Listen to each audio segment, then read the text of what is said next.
இந்திய அரசியலில் எதிர்பாராத தலைகீழ் மாற்றத்தை ஏற்படுத்த போகிற இந்தியா கூட்டணியினுடைய அங்கங்களான அரசியல் கட்சிகளில் தலையாய கட்சியான திராவிட முன்னேற்றக் கழகத்தினுடைய தலைவர் உயிர் அண்ணன் முத்தமிழறிஞர் டாக்டர் கலைஞரின் அருமை புதல்வர் தளபதி மாண்புமிகு மு.க. ஸ்டாலின் அவர்களை சந்தித்து நன்றி தெரிவித்துவிட்டு வருகிறோம். காரணம், அவர்கள் தொகுதி பங்கீட்டிலே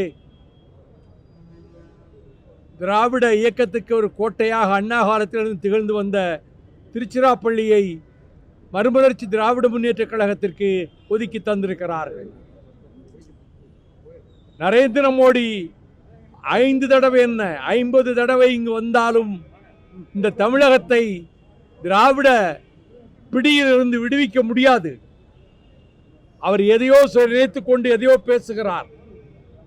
மேரா பாரத் மேரா பரிவார் என்று ஒவ்வொரு இடத்திலையும் கூச்சலிட்டார்.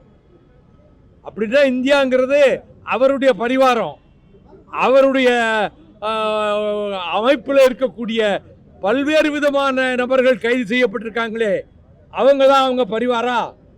நாங்கள் மறுமலர்ச்சி திராவிட முன்னேற்றக் கழகம், திராவிட முன்னேற்றக் கழகத்தின் தலைமையிலான கூட்டணியில் உள்ள தோழமை கட்சிகளினுடைய பூரண ஆதரவை பெற்று நடுநிலையாளர்களின் ஆதரவையும் பெற்று இம்முறை திருச்சிராப்பள்ளி தொகுதியிலே மிகப்பெரிய வெற்றியை நம்முடைய தளபதி ஸ்டாலின் அவர்களினுடைய ஊக்குவித்தலோடு பெறுவோம் என்ற நம்பிக்கையில் நானும் அவைத்தலைவர்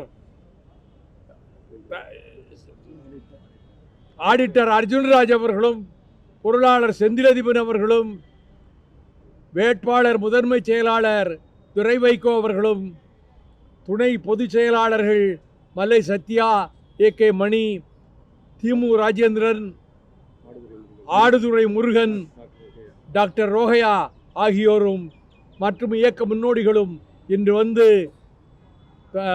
திராவிட முன்னேற்றக் கழகத்தினுடைய தலைவருக்கும் அவருடைய சகாக்களுக்கும் வாளையும் பொன்னாடையும் அணிவித்து வாழ்த்துக்களை பெற்று திருச்சிக்கு புறப்பட தயாராக இருக்கிறோம். இந்த தேர்தலில் 40க்கு 40 இந்தியா கூட்டணி தமிழ்நாட்டிலும் புதுவையிலும் வெற்றி கொடி நாட்டியது என்ற செய்தியை மக்கள் காணத்தான் போகிறார்கள், பத்திரிகைகள் எழுதத்தான் போகின்றன. எவ்வளவு எதிர்ப்பிருந்தாலும் இது எங்கள் அணி மிக பலமான அணிங்கிறதோடு நல்ல கருத்து ஒற்றுமை உள்ள அணியாக எங்கள் அணி இருப்பதும், அளவுக்கு அதிகமான பொய்களை நாட்டினுடைய பிரதமர் கொஞ்சம் கூட பொறுப்புணர்வு இல்லாமல் அள்ளி வீசுவதும் இந்த தேர்தலோடு அவருடைய ஆட்டம் பாட்டமெல்லாம் ஒரு முடிவுக்கு கொண்டு வரப்படும்.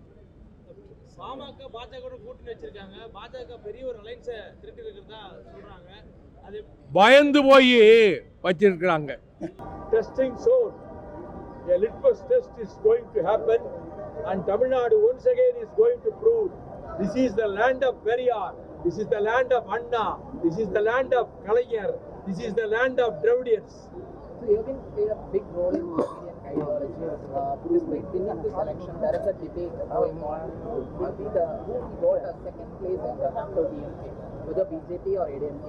Frequent pre-poll surveys show that BJP will have a huge vote poll percentage in this election. Do you think that BJP can get a second place? We will come first. Others are running behind us. Who will come among them? I can't predict that. India கூட்டணி வெற்றி பெறும். அப்போதான் இந்தியாவுடைய ஒற்றுமையை நிலைக்கும், ஒருமைப்பாடு நிலைக்கும். இந்தியாவில் ஜாதி சண்டைகளையும் ஊக்குவிப்பதற்காகவே இந்த பிஜேபி கூட்டணியும் இந்துத்துவ சக்திகளும் அப்படிப்பட்ட விஷத்தை விதைத்துக் கொண்டிருக்கிறார். தொடர்ந்து பிரதமருடைய தமிழகத்திற்கான வருகை பிரச்சாரத்தை மேற்கொண்டுட்டு இருக்காரு. இது பாஜகவுக்கு வெற்றியை தரக்கூடும் சொல்லி தொடர்ச்சியான கருத்துக்கள் வெளியாகிறது. பயந்து போய் 6 தடவை வந்துட்டார். ஓட்டு விழாதுங்கிற பயத்தில் 6 தடவை வந்திருக்காரு. அப்புறம் 6 தடவை 60 தடவை வந்தாலும் அதுக்காக ஓட்டு போறாரு.